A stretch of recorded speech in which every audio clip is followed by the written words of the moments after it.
Marion from Life Unboxed, and today I am going to do that review of The Four Winds by Kristan Hannah. So this was a really, really good book. I hated for it to end.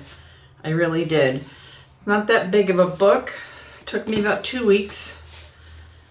And I wasn't sure what the four winds meant. But then I realized it was the four corners of the earth. And let's see.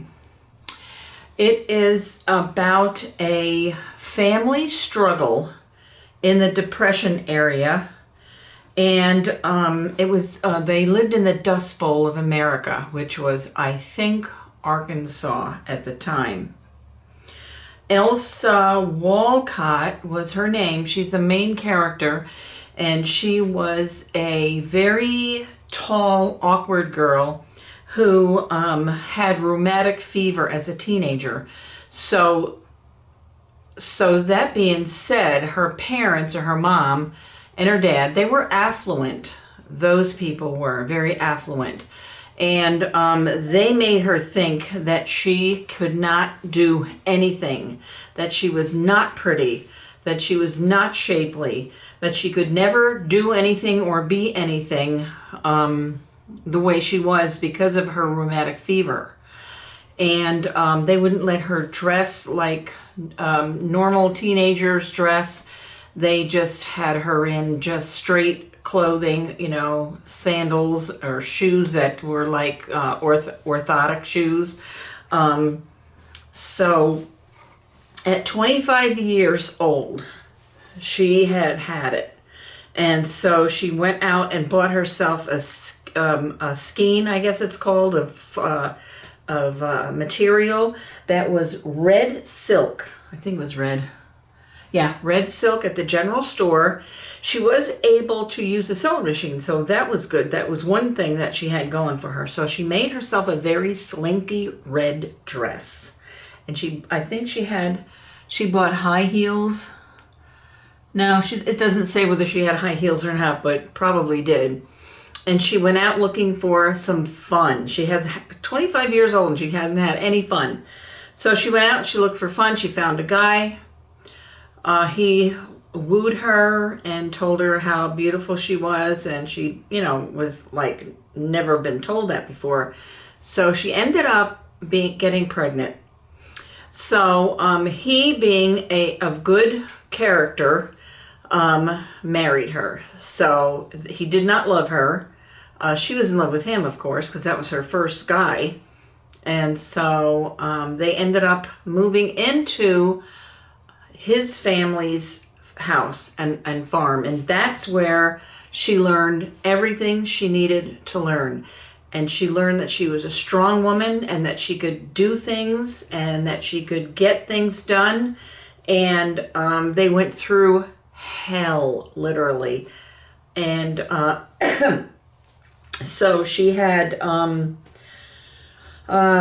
she had children. I think she had two. She had the little girl and then she had the boy.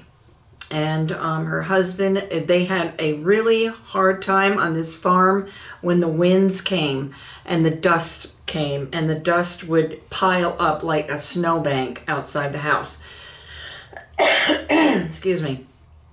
And so he filled his daughter's head with all kinds of things like go to California, we'll do better there. And one thing led to the other. He got tired of the dust and the dirt and he left them. So I am not going to tell you any more of the story because I think you need to read this book if you want to. It's not a happy book. Believe me, it's not a happy book, but it's a good story, and it's true. The facts are pretty true as far as the Great Depression, the Dust Bowl, what they went through when they went to California. He went to California, and then afterwards, the family decided to go to California too, and they did not treat them well at all. They were considered migrants. They were considered, even though they were in the United States and they were United States citizens, they were considered worse than when the illegals came across the border. They were treated just as badly as the immigrants were treated at that time. So, let's see. Let me see. It says here, The Four Winds is a story about the delicate dynamics of a mother-daughter relationship burdened by abandonment, poverty, political, and ecological tragedies. I really do suggest you read this. Her books are fabulous. If you've not read any of Kristan Hanna's books, they are really, really good. There is not, I prefer to read a good story with maybe a love triangle in there, that's fine, but when it has explicit details in there, I don't need that. You know, I just don't like it. And I never did. So, oh, this was in Texas. They weren't in Arkansas. They were in Texas. Yeah.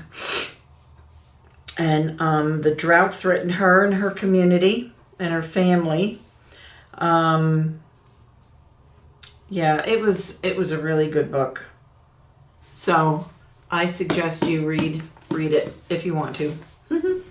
Okay, so if you're new to my channel, I welcome you and I thank you for stopping by. And to my tried and trues, I thank you also. And if you haven't subscribed yet, please do so. Hit that button and that'll let the bell, and that'll let you know when I upload another video. And also hit that subscribe button and the like button. That helps my channel out a lot. And I will be doing some Dollar Tree, Big Lots, and maybe Aldi's haul and meals. So stay tuned for that. That's going to be coming in 2023, and it's just around the corner. Seriously. So if y'all go out on New Year's Eve, please do be careful. Don't drink and drive. Make sure you have someone, a designated driver, that can drive you wherever you want to go. And have a good time, have fun, and ring in the new year on a sober note. And be careful out there on the road. And remember, be kind to one another. It is a rough world out there. I love you all, and I'll see you in my next video. Bye, guys. And if I'm not telling enough about the story, let me know. And the next one, I will elaborate a little bit more. There is a decent ending to this book. I'm not saying there's not. There is a decent ending. But it's not like a happy book. So if you're looking for a feel-good, happy book, this one's not the one for you. But we'll find one that is. All right. Bye for now, guys. See you in my next video.